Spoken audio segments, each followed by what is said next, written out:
Welcome to another episode of Eat, Smoke, Drink. Today you're looking at it going, why am I reviewing this? Well, I'll tell you why.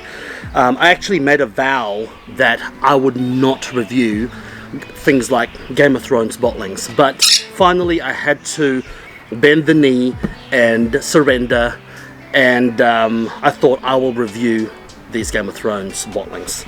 Today we have the Night's Watch, we have the Greyjoy, and we have the Lannister. Okay, so we have the Oban, we have the Talisker, and we have the Lagavulin. I've got them in order here, and the purpose of this is not to tell you about necessarily the notes of the whiskey, is my impression of them, because I've had a lot of Oban before, and definitely I've had a lot of Taliskers from young to old, and I'm very familiar with Lagavulin, whether it's distillery bottling or independently bottled. So how do they compare to your normal bottlings? Let's get nosing. Now let's start with the Oban. Bay Reserve, it says. It doesn't have any age statement on it.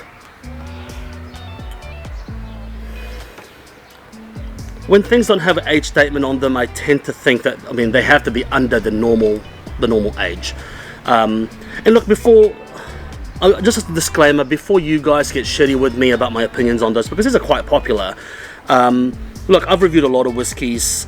I buy a lot of different whiskies, and I try whiskies from entry to super premium, and that's just what I do. I drink and I know things. So really, you can't really argue with that, can you?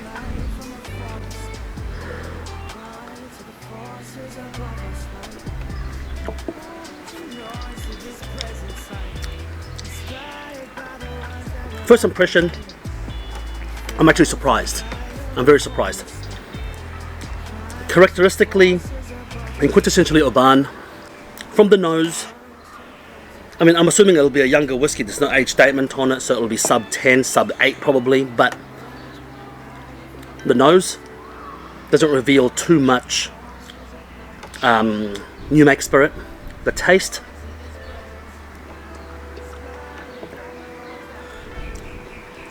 certainly not too bad.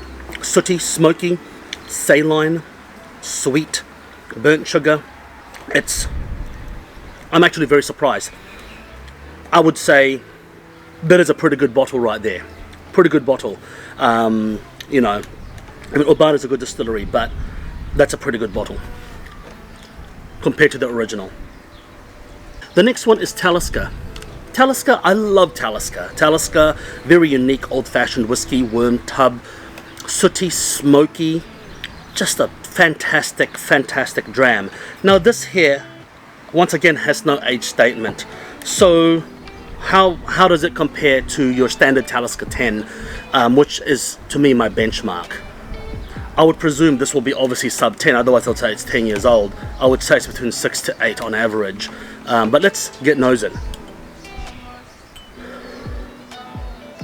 Okay, you're getting that Talisker nose in there a little bit. In this particular smell, the blending is very skillful. Like the Diageo, I believe it's Diageo, the blending is quite an exceptional blending process here. You can just get that new make, but really you are getting that prominent sooty, smoky smell as well.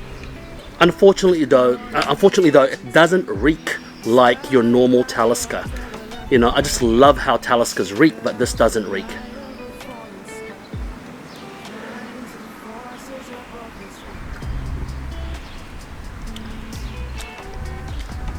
I'm also pleasantly surprised with it. The core Talisker flavor is there, and they've really done well with blending it. But to me, this is the problem, is that it's a no age statement, it's not a 10. The Talisker's 10, I'm very familiar with that, and it is a delicious whiskey, that Talisker 10.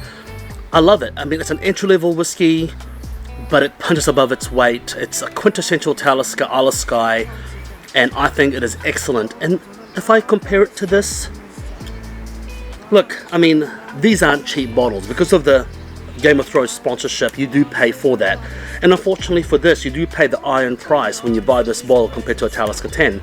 It is what it is. So I don't quite think that it is as good as your normal Talisker. So let's try Sun's coming out. Fantastic. Looks like summer's coming. Lagavulin. Now this is an age statement, 9. This is the first time I've tried this today. So, I've never tried this Lagavulin 9 Talisca, but I know for a fact that I have had some Distiller's Reserves and other forms of, Talisca, Lagavulin that is very nice at that age. Vibrant, PT, smoky. So let's see how it drinks. The nose is impressive. Very nice. Definitely Lagavulin.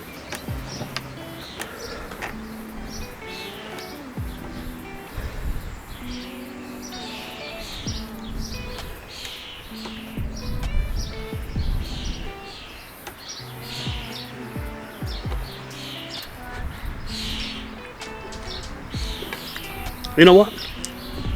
Can't fault it. I can't fault this Lagavulin. 9 years old, vibrant as hell, peaty, rubbery, smoky, saline, sweet, bitter. It is an excellent Lagavulin. Excellent Lagavulin. If someone was to give this to me and just say it is a Lagavulin 9, I wouldn't even question it. I would not question it. 46%. A lot of Lagavulins tend to be 46%, except for the special runs. So, you know, you can't do much about that. I think if they did 48%, it'll be much better, but you know, I can't complain with this one here. Look,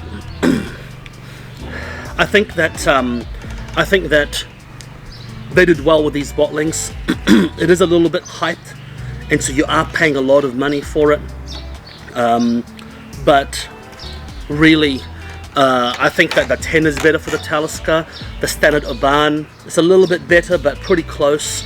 And the Lagavulin, not too bad, but once again, you know, the Lagavulin 16 is the same price as this.